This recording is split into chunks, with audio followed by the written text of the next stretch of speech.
What is a relevant market? A relevant market is determined by a company's direct competition.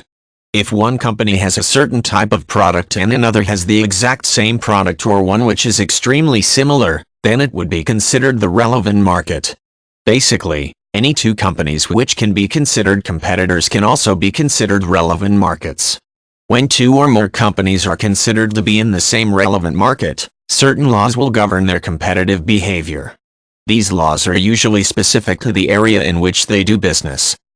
Assessing substitute goods and analyzing opposing playing fields is precisely a relevant arena.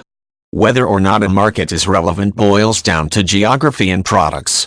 Ranked on price range, primary functions, and target markets, a product deemed relevant is one that may be seen as a worthy rival to another similar or leading item.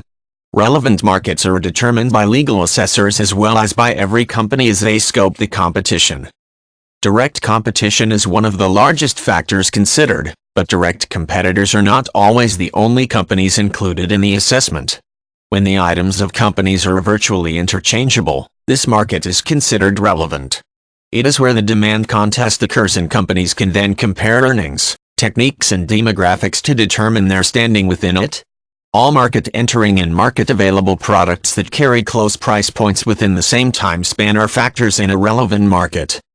In legal circles, the goal of a relevant market is to help companies establish effective rules of competition. Rules related to the abuse of a dominant position, restrictive practices, and merger policies are developed within this context. The key is that companies involved in competitive arenas must work within the constraints of two confines. First, demand substitution presupposes that buyers can choose among a variety of products with similar characteristics. Then, it assumes that suppliers do not encounter hindrances to providing said products or services to a certain market. Access conditions are examined, patterns are measured and statistics are analyzed to determine demand elasticity. In the European Union, EU, a regulatory commission may go so far as to perform spontaneous inspections in order to evaluate real conditions and gauge compliance. In the process of market share calculation, typically unveiled based on sales numbers, capacity can also be exposed.